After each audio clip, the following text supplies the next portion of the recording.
morning. Sorry, this is a teacher's habit. I don't like standing here. I have to be, in touch with you. See your eyes. Maybe walk a little bit. Is that okay? Yes. Great, thank you. Yes, my name is Burcu Önder Gürpınar. I'm an English teacher. I've been teaching English for 20 years. And now I work for United Nations. I'm a volunteer for them. I run their Global Schools program around the world.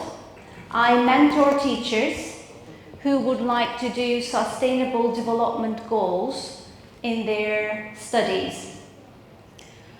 But because I'm an English teacher, I've been searching for different kinds of methodologies where we can teach English better.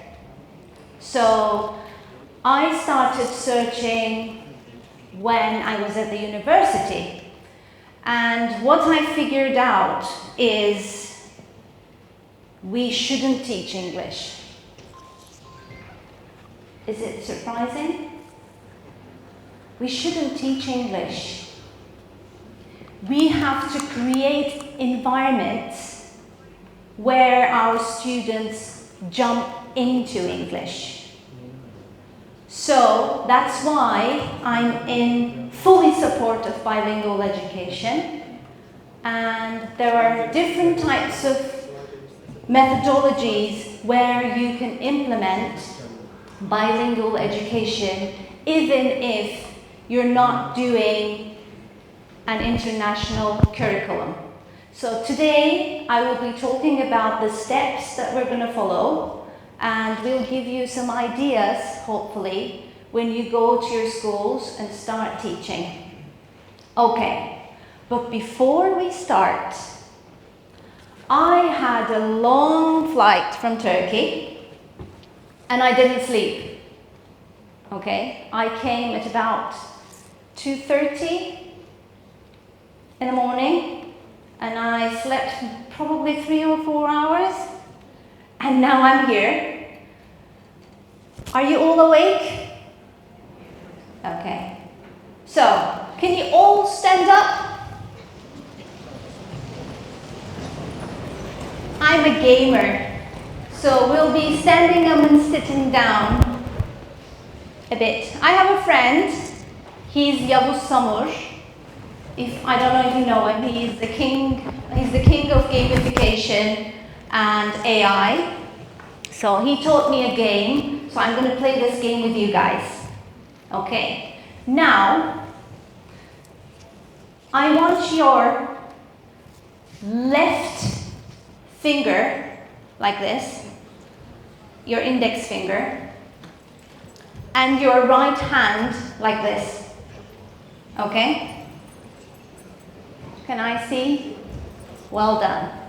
So this is what we're going to do. Okay, I have to give this. So can you hear me? Okay. So this is what we're going to do. I'll count to 3. And when I say 3, okay, you're gonna, the ones who are doing this hand will grab the finger right next to you. And with your index finger, you're gonna hide it. Okay? This hand will catch the finger right next to you. And by doing this, you have to hide your index finger so the other person can't catch it. Are you ready? Okay. Ready? 1,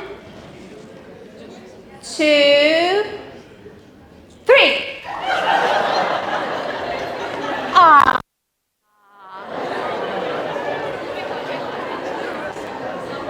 Okay, one more time. One more time. One more time. Are you ready? 1, 2.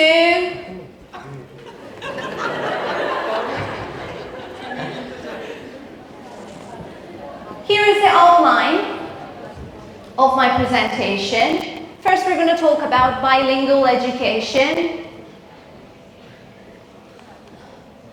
Then we're going to talk about bilingualism and the types of bilingualism. Bilingual education models. Why bilingualism matters in ELT. The strategies, international programs, CLIL, and the challenges that we might face while we're doing bilingual education. Yes, this is my daughter. This is Asya. So you're going to watch a video of her. I brought her up bilingual, so now she can speak Turkish and English quite well, and she started Spanish, so hopefully she will speak Spanish as well.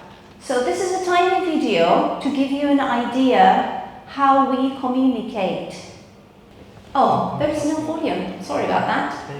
It doesn't work. So, if you read the underlined version, she's eating peas. And she said, when I ask her what she's eating, she says pizza first. And then she doesn't know the word peas. So I ask her again, you know, what are you eating? And she says bowl. I'm eating a bowl. So is that wrong? Is she eating a bowl? Yeah, kind of, right? She's eating a bowl, but that's not wrong. But we have a name for it. We say peas. So I tell her, oh yeah, it's a bowl, but it has a name. We say peas, and says peas. And then I ask her, is there a carrot? And she says, yes, there is a carrot. And she shows me the carrot. And I ask her, is there a potato? Can you see a potato? And she says, ah, yeah, oh, here is the potato. And she shows me. So this is, if you have any children, think how you taught them their native language. Have you used flashcards to teach Turkish or your native language to your child? No. Maybe to play games, yes, but to teach the language, you haven't, because that's not what we do. So why are you doing the same thing when you're teaching English? Why are you using only flashcards? Why are you limiting your English while you're teaching English? Because when we teach English, they say, oh, if you're teaching A1 level, you have to limit your English, right? You shouldn't make big sentences. Your students won't understand. Why? Why is that? That's not what you do when you teach your native language and your child understands you, right? But when it comes to teaching a foreign language, the scenario changes.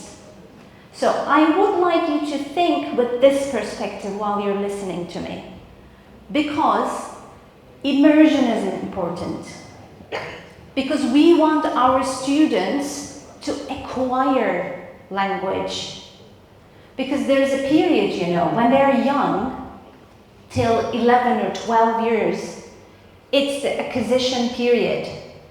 But after 12 years, things change a little bit because things become a bit more academic and different parts of the brain start working. So things might change, but the acquisition perspective shouldn't change. Otherwise, the big sentence, in Turkey we say this, all the people who are trying to learn English, they say, oh, I understand, but I can't speak. Do you have the same saying from your students? Oh, teacher, I understand you, but I can't speak. possible? Because we give them rules all the time. So we fear them. So when it comes to speaking, they're thinking about the rules. They're not thinking to speak. And in their minds, they're trying to translate. Yes, that's good. Translation is not too bad. But when it comes to speaking, it should come naturally.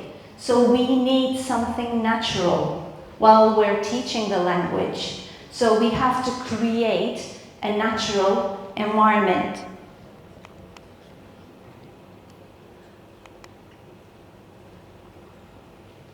Charlemagne. Do you know him? He's a Roman emperor, Charles I. He is originally French, but he ran the Roman Empire. So that's what he said. Isn't he right? To have another language is to possess a second soul. So we're all very lucky. We have 2 souls. Does anyone have 3 souls? 4 souls? Wow, you're very lucky.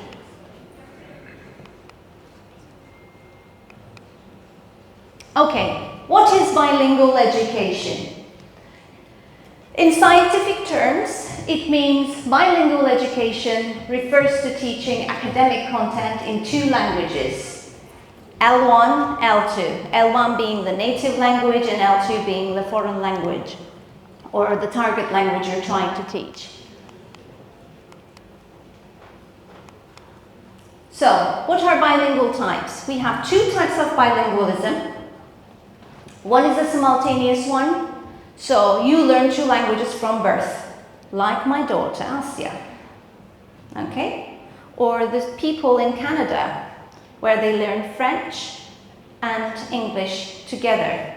So, this is from birth.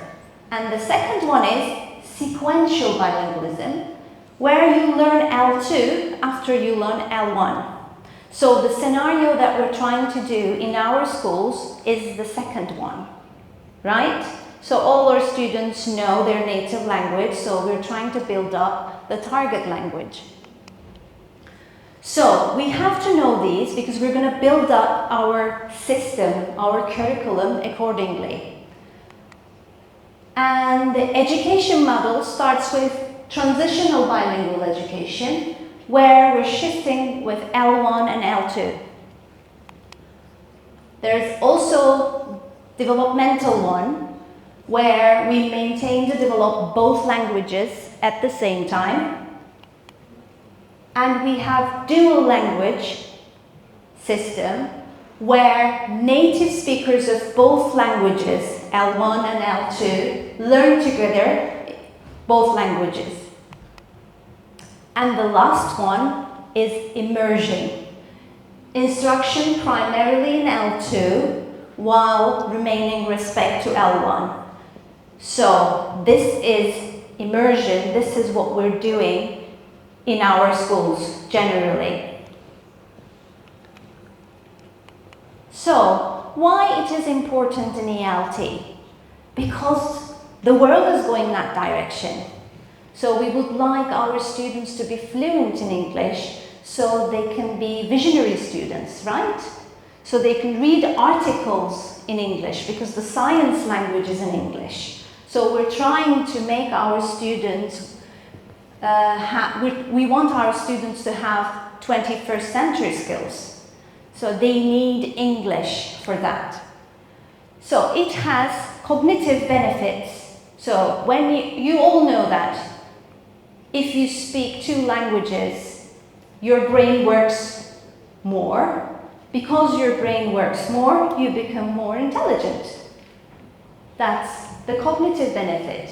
So you have executive brain functions. And it helps you to solve problems easily. Right? Because when you learn a language, the brain works in a different way. Your problem-solving area starts working. And your memory and your attention also rises. Academic benefits, as I said, we want our students to have 21st century skills. So academic-wise, if you know English, you are open to the world. And sociocultural benefits, self-esteem, yeah? If you think of your students who can actually speak English, they are more self-confident, aren't they? They express themselves really well. And also, if they're self-confident, it's easier for them to speak English.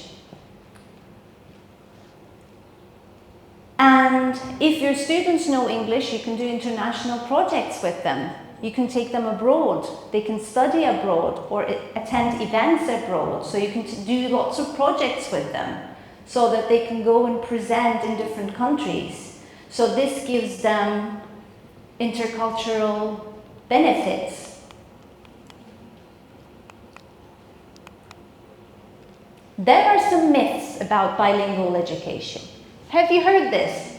Bilingualism confuses children. Have you heard of this?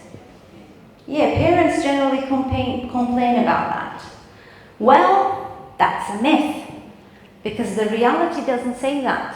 The reality says children can differentiate between languages quite easily. Quite easily. From my personal experience, I was the one who spoke to my daughter in English, and her father, even he knew English, he didn't speak to her in English, he only spoke to her in Turkish. So she was quite well. If you border the roles quite well, it works. There's always code switching. But that's not bad. That's not a bad thing. That's a good thing. And when she comes and talks to me, she always talks to me in English. And when she goes to her father, she always speaks to him in Turkish. Now she's a grown-up girl, so she uses English to gossip. And she uses Turkish generally. Yes, because we live in Turkey, she speaks Turkish more. But her English is as good as her Turkish. And the second myth, using L1 interferes with English learning. So if you use L1 in your classes, you're doing a really bad thing. Is that true? Of course not. If you tell your students not to use L1, you will have a complete silent class. Yeah, for the purpose of classroom management, that's really good. But we want our students to speak. So we have to let them think in Turkish or think in L1. That's okay. That's okay. But you have to set the rules again. There should be a rule to speak the native language. You can have a Turkish hat, you can have a Turkish flag, and you can use your hat to speak Turkish, to explain some stuff to your students, and then take the hat off. The lesson goes on in English. You can have your Turkish flag. If the student wants to speak in Turkish, he or she really wants to express her feelings but doesn't know how to do it in English, don't forget, we are teachers first.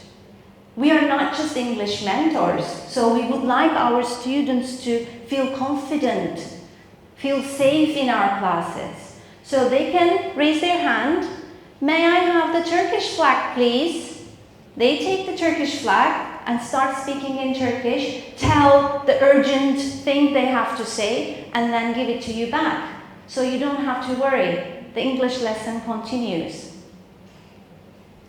So using L1 in your classes is not forbidden. But you have to set the rules.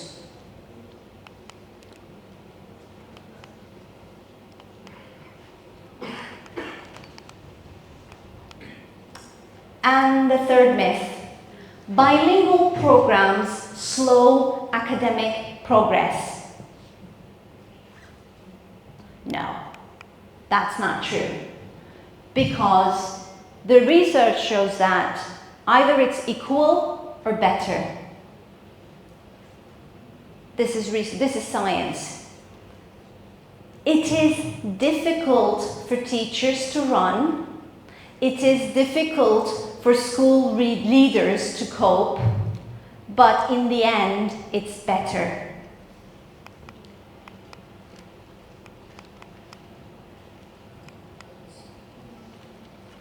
Who knows how to make a good cookie? Good cookie, yes, we have someone. Don't worry, I'm not going to make you bake a cookie here. We don't have the equipment. I love cookies, but okay. So what is needed for a good cookie? What are the ingredients? You can shout. Sugar, flour, eggs, baking powder, raisins if you're going to do them with raisins. I like the chocolate ones though. Who doesn't like chocolate? I like chocolate ones. Yeah. So, if I tell you, how much flour do we need? How much sugar do we need? Okay. Now, close your eyes. Close your eyes. You are at your mother's house. Okay? The house smells freshly baked cookies. Can you smell it? Okay. You hear your mommy going to the kitchen. She opened the oven, put the tray out. You hear the baking sheet, you know. She's taking the cookies out. You run to the kitchen, grab one cookie. Oh, it's hot, hot, hot, hot. But it's yummy. You took a bite. Yum, yum, yum. Open your eyes. Can you taste it? Were you able to taste it? Yes. You have to give the same feeling to your students. What I mean is, maybe they will forget the third conditional. Maybe they will forget how to use past perfect. But what they're going to remember is the taste you left them in the classroom. So you have to give them the environment, the natural environment where they can express themselves freely. So you are my cookie makers, okay? And I would like all of you to be the mummy of that classroom who bakes the best cookies in the world, so that your students will remember you and the environment you created in the class. Okay, so Burcu, tell us the strategies, what we're going to do to make this cookie. So, the first thing you have to do is translanguaging. Have you heard this term before? Translanguaging. You have to make connections between languages, okay? So that's why you shouldn't stop using L1, okay? They have to find connections with their native language. That's a must. You can't tell your students not to think in Turkish. If you tell your students don't think in Turkish, you tell them not to think. Okay? Because unfortunately, they've already learned L1 and you didn't have time to talk to them in English from birth. Okay? So don't forget that fact. So they have to make connections. But this doesn't mean that do a grammar translation method. That's not what I mean. Okay? Time to time, give them some time while they're doing group work to discuss some stuff in Turkish. Okay? They're going to express it in English anyways. But give some time for them to feel comfortable, discuss with each other, get clues, okay? So that they can express themselves better in the end.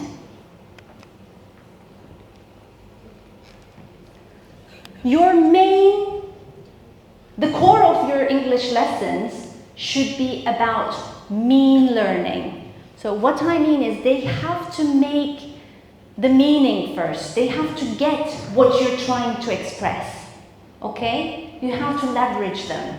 They have to learn what you're trying to say to them. So that's the key thing.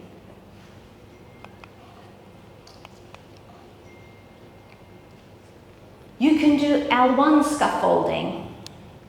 What is scaffolding? Using L1 to explain complex concepts. So when I said they have to understand you first, so sometimes it happens in classes. You know, you tell them something, you start talking about something and you see them as if they were rabbits given a huge light, right? They look at you like that. They don't understand. Give me my Turkish hat. I wear my Turkish hat and start explaining in Turkish, but only for a few minutes to give them the idea what I'm trying to say. Take my Turkish hat off and start speaking in English.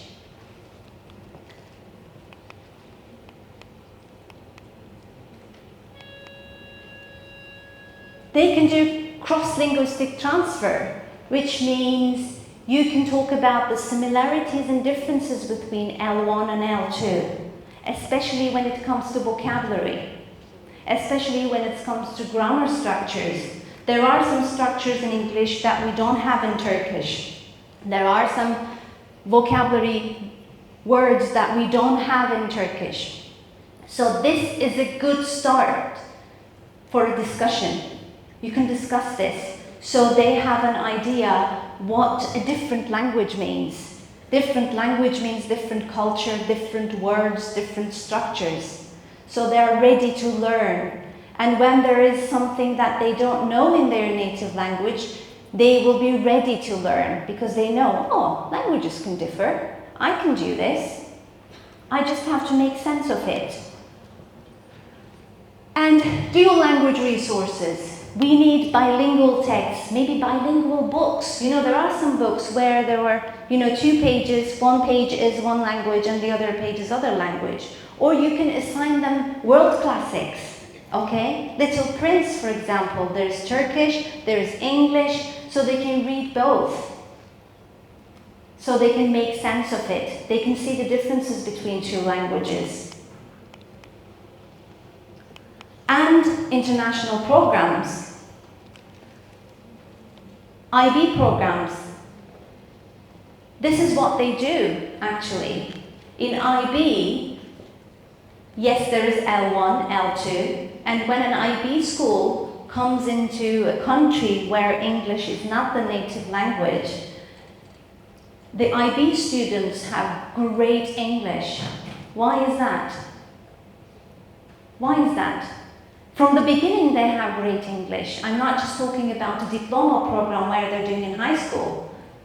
Early years program is the same, like PYP, MYP. They're all the same. Their English is really good because they're learning the same context in 2 different languages. So it makes more sense to them. In the old days in Turkey, I also had the same education. We had maths lessons in English. we had science lessons in English in some private schools. The design wasn't that good at that time, but it really improved my English. I could speak in English about biology. I could speak English about history, which was really good. Yes, it's a bit difficult if your students have limited English, but if you start building up from an early age, it really improves their English. And the second program is Cambridge International Curriculum. In Cambridge International Curriculum, they also do the same thing, and it starts from the early years till the end of high school. That's the English system, IGCSE, A-levels. Again, it builds up their English really, really well because they're doing the same context in 2 different languages. And there's a third one, Ontario Dual Language Program. So this is a Canadian program. You know, Canada has lots of immigrants, and this is their immigrant program where they teach the immigrants English or French, depending on where they live. So this is a really good program as well. Again, the idea is the same. They teach the same context in 2 different languages. And my easy peasy suggestion, CLIL. Have you heard of CLIL? Probably you did. So it's content and language integrated learning. If you are not able to do these kinds of dual diplomas, if you're not doing IB, if you're not doing Cambridge curriculum, if you don't do Ontario, then you can always implement CLIL to your lessons. That's easy, right? So with the reading text that you're doing, with the speaking exercises, the listening exercises, all the 4 skills can be integrated to CLIL, and it's quite easy. And there are plenty of publishers who are, creating CLIL books.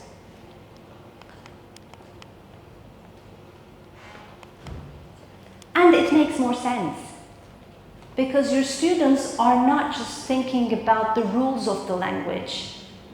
They can talk about more interesting stuff. They can talk about music, they can talk about history, they can talk about science, so it makes more sense to them and it's more fun. So your focus is not to teach English. So let's go back to what I said at the beginning of my speech. I said, what we're doing wrong is we're trying to teach English. We shouldn't teach English. We have to give them the environment so that they would be willing to speak English, to communicate in English, written or spoken.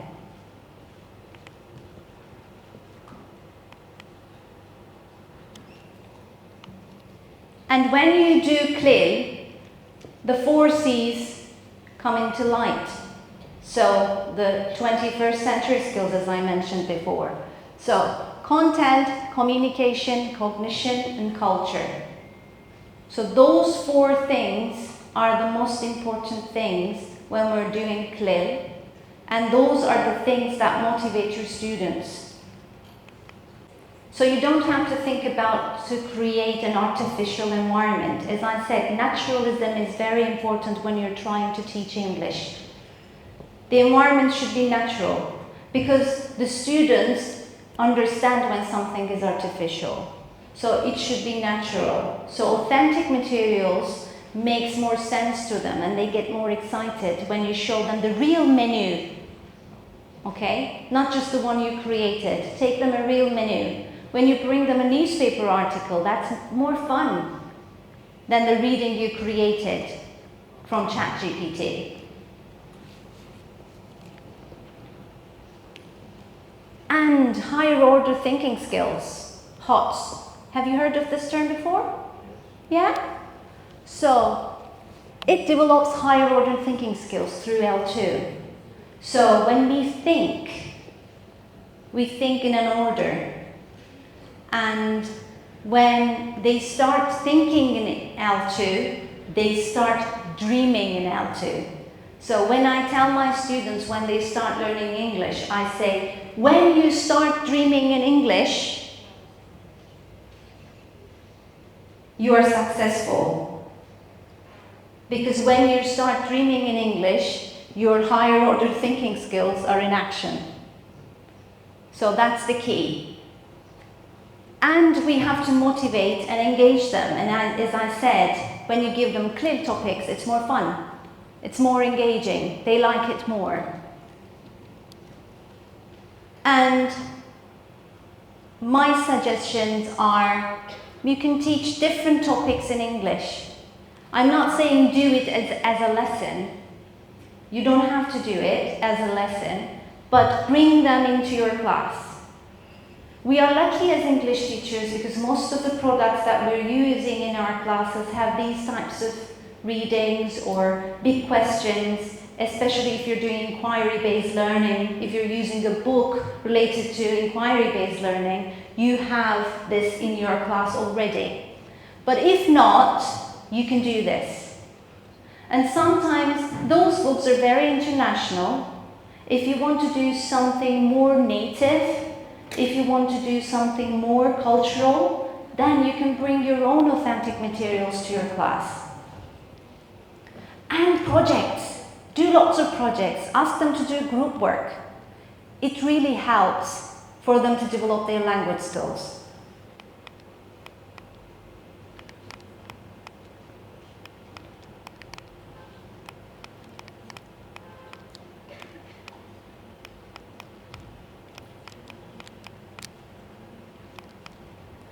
So, these are the challenges that we might face. First, teacher preparation. We need teacher training. All the time we have to train ourselves. We have to go to the conferences. We have to go to the seminars. But thank you all for coming here today. So that means you like developing your skills. Because as a teacher, we are like surgeons. You know, even big professors, big doctors, they go to conferences and seminars. They try to improve their operational skills. Why is that? Because they want to become better doctors. Because science moves on. The educational science moves on as well. So we have to improve our skills as teachers. Even if you are a teacher for 20 years, 30 years, it doesn't matter. Yes, you are very experienced, but things change because the students you teach change. So you have to reform yourself. There might be some policy constraints. I don't know anything about the system here in Azerbaijan, but in Turkey we sometimes have some policy constraints. Sometimes our Ministry of Education have their own plans where it just makes it a bit difficult for us to do our jobs. So sometimes these things can happen, but we shouldn't stop. We can always consult our Ministry of Education. We can always give them feedback. We can always tell them what needs to be changed. Because we are the teachers, we are the performers. So we have to make them awake. And resource limitations. Yes, there are some resource limitations. Apart from doing an international curriculum, sometimes we can't find books to do these types of education in our classes. But now we have artificial intelligence, ChatGPT, Gemini, right? Copilot. They're all there to help us to create our own materials. And we have to change our mindset a little bit. That means L1 is not bad when you're teaching English. L1 is good. If you use it well, L1 is good. It's not too bad.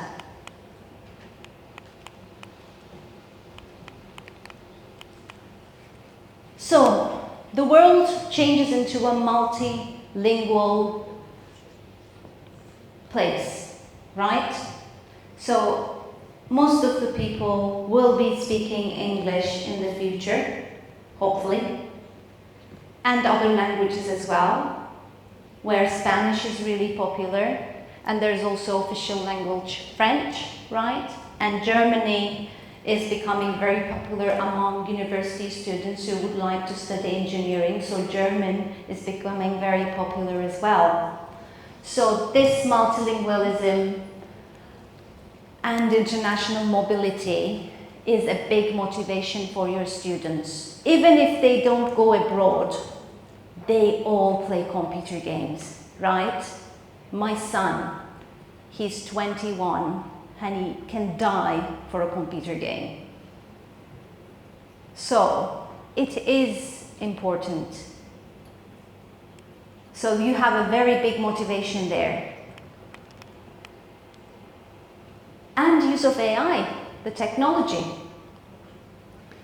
If you want to use ChatGPT, actually you have to know some English, because when you give them prompts in different languages, it might get a bit confused, okay? It works really well with English, but when it comes to Turkish, for example, if you give a Turkish prompt, it might get a bit confused sometimes, depending on what you ask.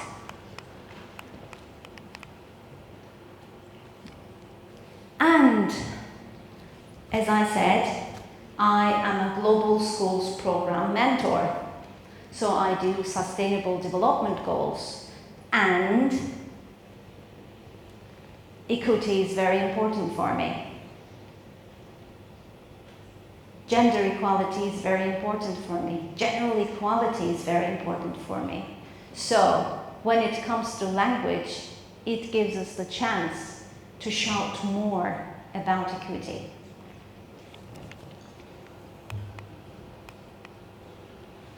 And my beautiful Rita Mae Brown, an American writer.